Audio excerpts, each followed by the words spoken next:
Good afternoon, ladies and gentlemen. Nez Porter. I'm going to share a little information from Long Island Artist Channel. He's out of Long Island, New York. His name is Sean Paul Reyes. He's doing an excellent job doing auditing. So, some information that from the Connecticut State Police that you guys probably haven't heard, but just play the clip and see what's going on. How is this not national news?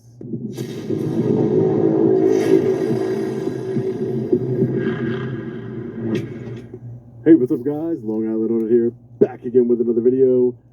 I truly appreciate all of you joining me here live. We are about to expose some serious corruption from, you guessed it, the state of Connecticut. Horrible, horrible. So I don't know how this is not national news. This needs to be exposed to the world. So let's go over it in detail. First things first, let's take a look over here. Let's watch this video together.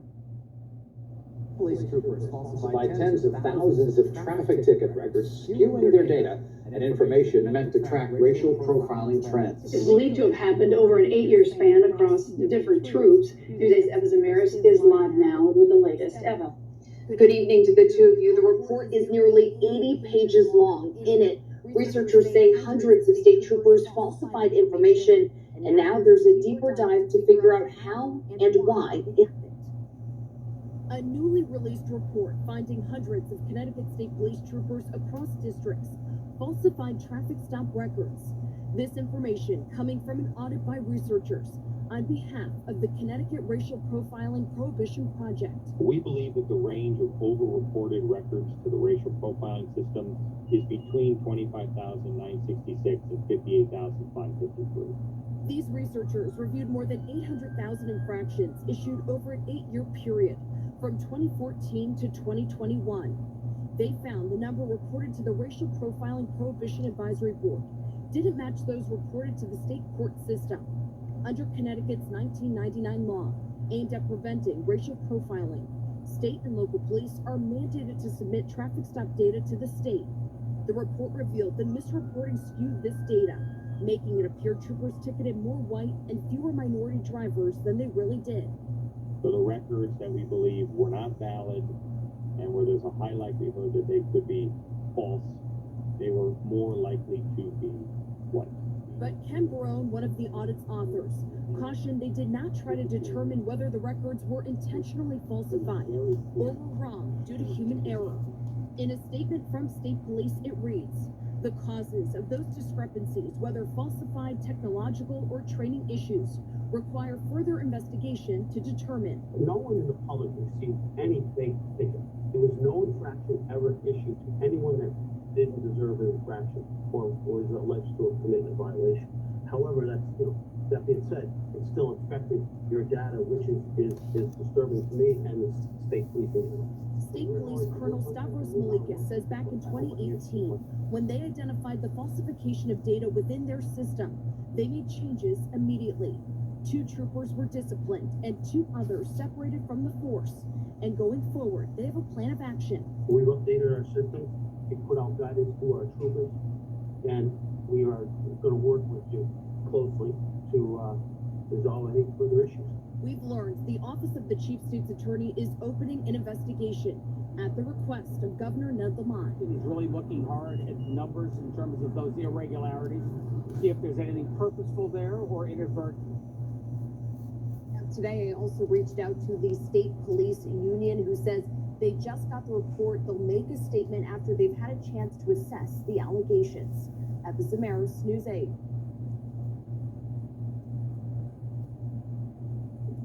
All right, everyone. So irregularities. That's what they're calling this. Irregularities. Capture epic moments without breaking the bank with this revolutionary camera. This camera engineer built a revolutionary action camera. Are you kidding me? How do you have, it's at least 25,000. Let me summarize for you. At least between 25,000 and 58,000, possibly more, fake traffic infractions were written. Why were they written? What was the pattern of these fake traffic tickets? They were skewed towards the race of white, because you have to put, someone's race when they're giving them a ticket. And per Connecticut state law that was passed in 1999, they have to report the demographics of who they're giving traffic infractions to. So the state police bolstered the number of tickets that they're giving to white individuals. That's what they're doing here. It's incredible. They are literally faking tickets, and then the colonel, oh, no one got a ticket that wasn't supposed to get a ticket. Colonel, no one's saying that. Again, all this doublespeak. It could be irregularities. It could be some technical issues or problems. There was no technical. 25,000 to over 60,000 traffic infractions is a technical difficulty. Wrong. Not a technical difficulty at all. Not an irregularity. Not a mistake. This was done purposefully by 500 state troopers. To put that in perspective, ladies and gentlemen, there are only 1,200 Connecticut state troopers in total. There was another report earlier on this, how they're, working so much overtime and that they need more state troopers. Why do you need more state troopers? In order to write some more fake tickets? It's ridiculous. How is this not national news? How is it not national news? Well, now it's international news. That's why I love this platform. That's why I love each and every one of you and your support. It means the world to me. Hit the like button and share this video. We're going to expose the state of Connecticut to the world. This is only on local news. Let's take a look here. 5 things to know about the Connecticut State Police false ticket scandal. So let's take a look. This was written by Bill Cummings. He's a great reporter. I've spoken to him before. Connecticut State Police have come under increasing scrutiny recently as claims troopers' falsified traffic tickets have widened from involving just a handful of officers to now hundreds across the agency. Number 1, there's a high likelihood tens of thousands of false tickets. After months of review, an audit released June 28th found that there was a high likelihood of at least 25,966 traffic tickets were falsified between 2014 and 2021. Another 32,587 records of those years showed significant inaccuracies, and auditors believe they are also likely to be false as well. Again, we're totaling close to 60,000 falsified traffic infractions. The auditors emphasize that their analysis was extremely conservative, and the number of falsified records is likely larger than we confidently identified. So they're being conservative with the 60,000 tickets. It's ridiculous. The findings showed significant numbers of false inaccurate tickets were submitted by up to nearly 1/4 of the 1,300 troops. See, a quarter of the police department, a quarter of the Connecticut State Troopers. Do you think that that's just done by random state troopers? This is a systemic problem. This is a systemic problem in the Connecticut State Police, ladies and gentlemen. This was approved by colonels, the head of the state police. You think that this was just done? It was just a couple bad apples, right? Hundreds, 500 of them, a quarter of them.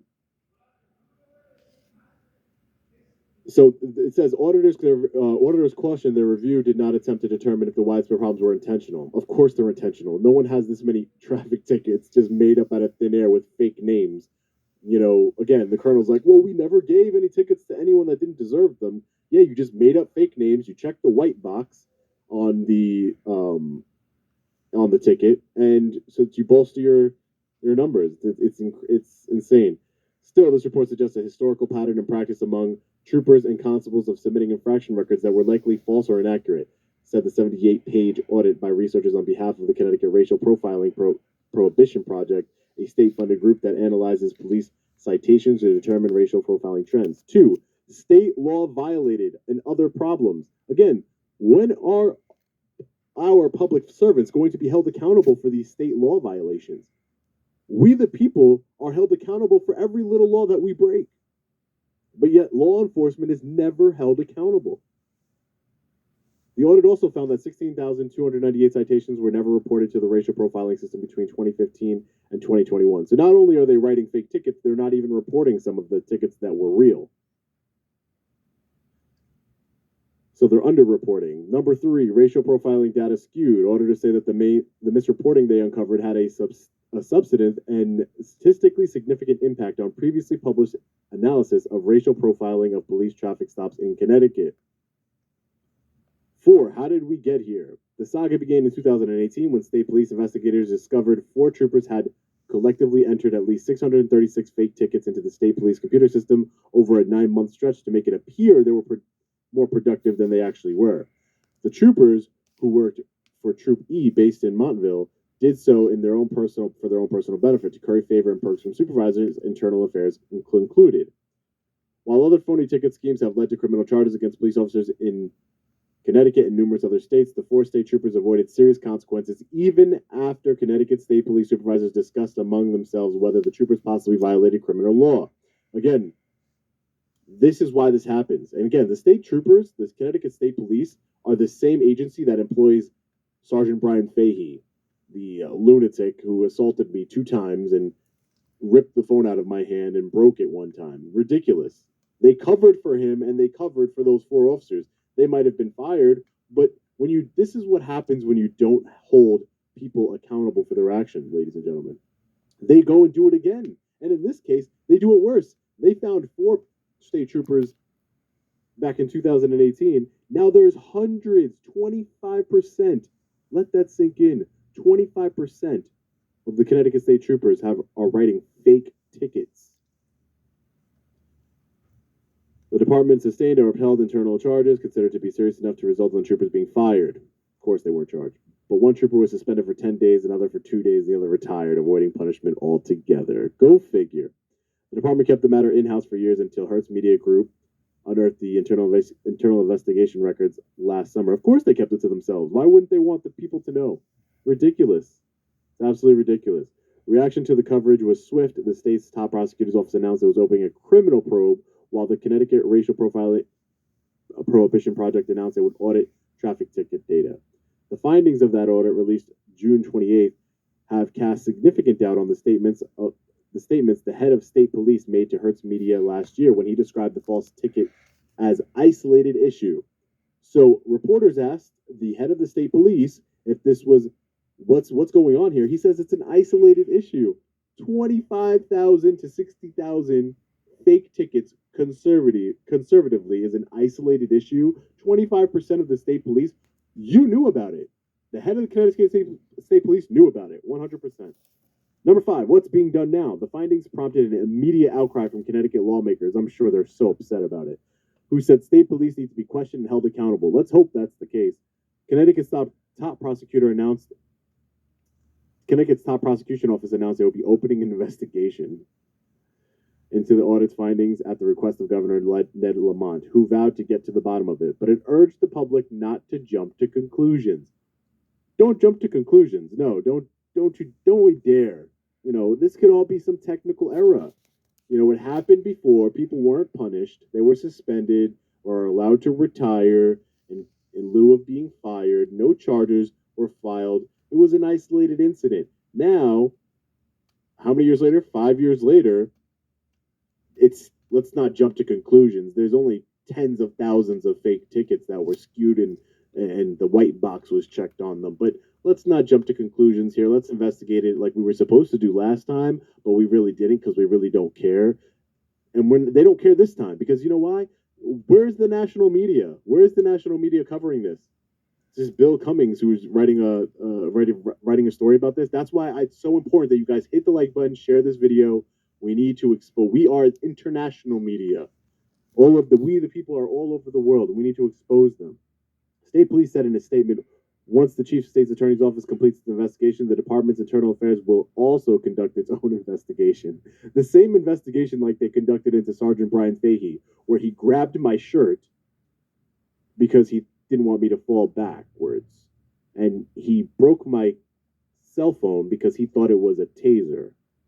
And he wasn't disciplined for any of that assault and battery and stealing my property, armed robbery. It's incredible. And then he does it again. This is a pattern of practice of the Connecticut State Police who do bad things, don't hold the person who did the bad things accountable, and do it even worse the next time. The audit's findings may also garner interest from federal prosecutors. I hope so. And the U.S. Attorney, but I'm not going to hold my breath. What's going on? Again, they all work together, ladies and gentlemen. And that's why we the people need to be awake and know what's going on and hold those accountable. U.S. attorneys which had asked auditors to share their results when the audit began last fall. That office has declined to comment. Of course it did. State Police has also outlined a series of changes that they're making to address the auditor's recommendation. So they're making some serious changes here. What are these changes? The false ticket scheme, excessive overtime. So over here, they've been multiple stories about the Connecticut State Police having excessive overtime, that they have to work all these long hours because apparently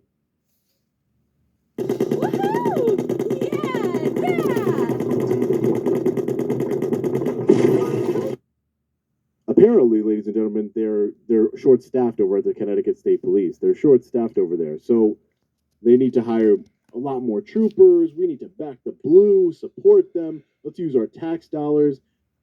We need more troopers when 25% of them are just sitting in their car writing fake tickets in order to seem less racist. And who's going to be fired over this? Who's going to go to jail over this? Who's going to be held accountable for this? Imagine this was a private industry and some audit revealed that they were doing something so heinous as this. We, the people, need to really wake up, ladies and gentlemen, and come together and hold these tyrants, these corrupt tyrants, accountable. This was not a technical error. This was not a mistake, an oversight, an isolated incident. All those little key fancy words to make the back the blue and the bootlickers say, there's just a few bad apples. This was 25% of the Connecticut State Police, ladies and gentlemen. 25%. It's ridiculous. I want to see what you guys have to say about this one. I'm going to take a look in the comment section right now. Yeah, I guess they less racist. You mean more racist? I guess so. Maybe more racist towards white. I don't know, because you could definitely be racist anyway. But to say that I don't know why they would do this other than to skew the numbers. It just doesn't make any sense. Yeah, Fahey, if you're watching this, Sergeant Brian Fahey, if you're watching this right now, you are one of the worst Connecticut State Police, one of the worst law enforcement officers I ever met in my life. You are unhinged, and I'm going to hold you accountable. So everyone stay tuned for that. But this is the agency he works for, ladies and gentlemen, that didn't hold him accountable the first time. And probably is not going to hold him accountable this time, but we're going to hold him accountable. Imagine when a jury in a federal, imagine when a jury sees the lawsuit against Sergeant Brian Fahey. If you don't know what I'm talking about, I'll link the videos in the description. You have to watch them. You just have to. But imagine a jury of my peers seeing that man act like a total savage, and then his cop-splaining in the internal affairs trying to cover it up, saying that he thought that my camera was a taser.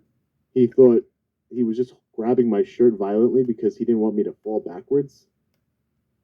It's ridiculous.